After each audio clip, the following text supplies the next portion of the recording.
Okay, welcome. This is our first chapter, The Nature of Probability and Statistics. And this one we're going to have a lot of vocabulary words. So make sure to access the attached guided notes in the D2L page. If you have any questions or need any help, please feel free to reach out to me. What we're going to talk about in chapter 1 is descriptive versus inferential statistics, variables, and types of data. We're going to talk about how to collect and sample data and how to set up and design an experiment so that you can collect this data. First and foremost, statistics is the science of collecting, organizing, and summarizing, and then we'll analyze and draw conclusions from our studies. So this section is very important to introduce you to what statistics is and how to set up a design so that you can collect data. Okay, so the first three things we're going to talk about is a variable, a data point, and what are descriptive statistics. So a variable is a value that can be called a data point. You know what a variable is. You use it all the time. It could be the cost of labor, the average GPA. It could be anything. It's just denoted with an X and a Y. Just an unknown value that we are collecting information about. A data point is the data that you collect or observe or measure using this variable. And then once you have all your data and you organize it and you give information like a mean, the standard deviation, the variance, and differences between this data, that's called descriptive statistics. So you line it all up and set it up in your report, and then people can read through and replicate if possible. Okay. So an insurance company studies its records over the past several years and determines that on average 3 out of every 100 automobile insurers were involved in an accident in 1 year period. Which one of these is the data and which one of these is the variable? Okay, let's see. I'm sorry, just a second. I'm trying to figure out how. There we go. Okay, in this case, our data is going to be the records that they studied over the past several years, and the variable on average insured involved in the accident. Well, in this case, it's going to be a random variable, and that's going to be the number of accidents in that 1 year period.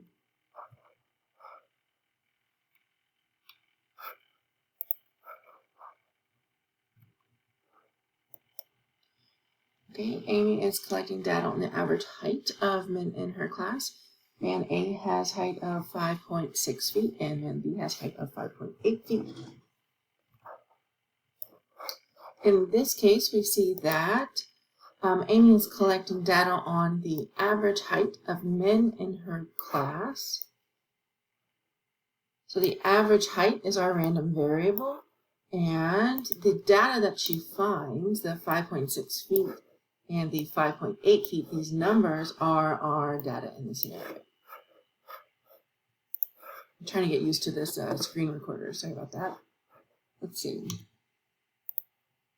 Okay, now let's look at the difference between a population and a sample. So a population is just what you think it is. It's the entire group that you're looking for. So if we go back in here and we're looking at Amy's example, she wants to collect data on her class. So her population is her class. And then she went and she collected data. The people that she collected data from is her sample. So the population is the entire group. The sample is just a subset of people who you can use to make generalizations about the population. So that is what inferential statistics is gathering or generalizing information from a sample and using it to make inferences about our population. So here we got a population versus sample example here. So 345 out of 1,000 Americans randomly chosen from all 100 million Americans who can vote are Democrats. We can infer approximately 345 out of 1,000, or 34.5% of all Americans, are Democrats. So there we used some information from a sample to use inferential statistics and say something about a population, right? So that's a great example of that right there. Anyways, so assume the political preferences are either Democrat, Republican, or Independent. Identify each of the following as a population or a sample. So we have A, over 100 million Americans who can vote, or B, 1,000 Americans selected at random. Anytime you have a selection of a group, that selection is your population. Amen. So we'll put the group of everybody over the million Americans who can vote into our population section, and then the 1,000 Americans who were selected are our sample. Okay, so now we have another one of descriptive versus inferential. A pharmaceutical company wants to test a new drug to prevent heart attack. They, in cooperation with the local hospital, find 300 people with heart disease. Okay, so first of all, we were just talking about sample versus population, right? The whole population would be people with heart disease. In this case, the sample is just the 300 people with heart disease. So it looks like they gave half of them the new drug and they gave the other half a placebo. Placebo, if you haven't heard of it, is just like a sugar drug usually. It might actually not be sugar, but it's just a drug that has no benefit and no harm. So it's not the drug that they are testing. And they did that for control purposes. Anyways, 50 of the people who received the new drug had a heart attack in a 6-month period versus the 90 people who received the placebo and had a heart attack in that same 6-month period. So we wanted to decide what part of this is descriptive and what part of this is inferential. Okay, so what you have to remember here is that descriptive is a collection, organization, or summarization of data, but inferential is generalizations of a sample about a population. So our descriptive in this example here is that a new drug prevented almost 50% of heart attacks in the sample. So we would have a number there. So the rate of the heart attacks is 5 to 9. So this is information. We have an average. We have a rate. It's descriptive. But inferential statistics in this case is going to be that the drug reduces heart attack by 50%. Now we can say that because it happened in the sample, and we can make that generalization about everybody who has heart disease.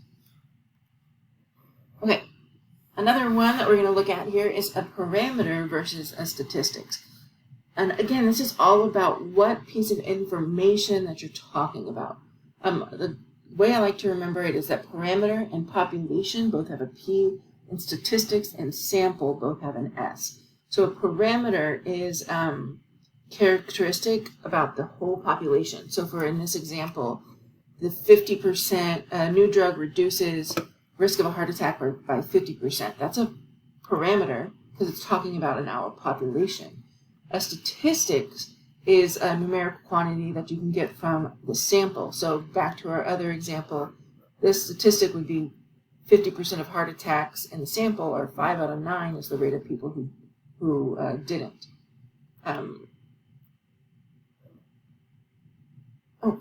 So back to this example again with the voting and the Democrats and the Republicans and the Independent Party. They want to now decide which one of these represents a statistic and which one of these represents a parameter.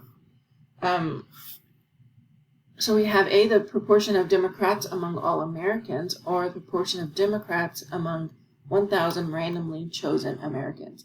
Now, I know you don't see any numbers, right? But that proportion of Democrats means it's going to be a percentage. So it's talking about this, sorry, I thought I had my highlighter. It's talking about this information right here.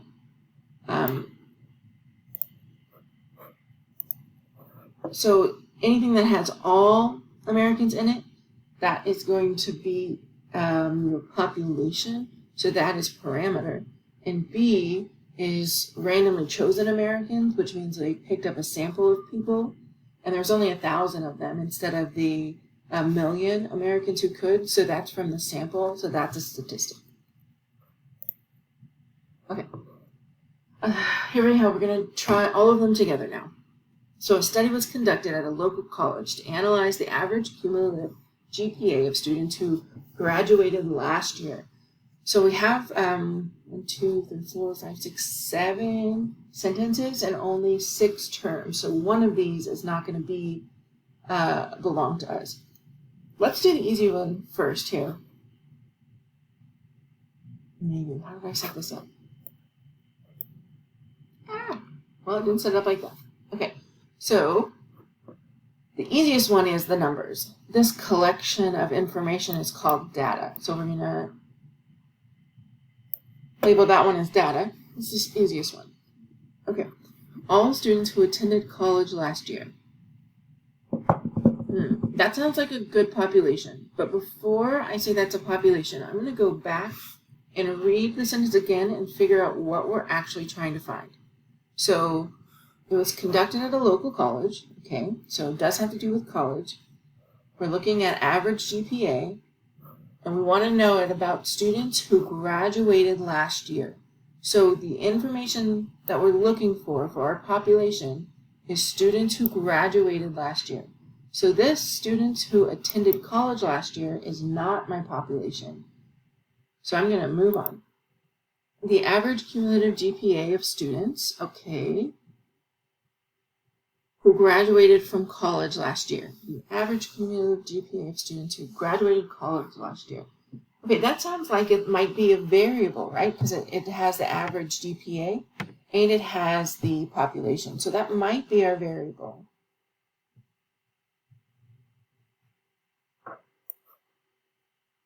I'm struggling. There we go. All students who graduated from college last year. Hey, look, that's what we were looking for. Students who graduated from college last year. That's our population. The average cumulative GPA of students who graduated from college last year.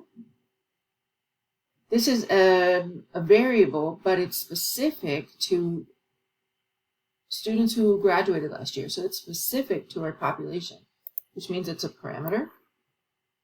Okay, the cumulative GPA of one student who graduated from college last year. We would have gotten this information from the sample that we took. And it is data about one student from a sample. So that is going to be a statistic. A group of students who graduated from college last year randomly selected. There we go, that telltale sign of a sample randomly selected. Okay. So this one, what happened to be the one that we didn't use. And again, it was because it didn't specifically say students who graduated last year. It just said students who attended college last year.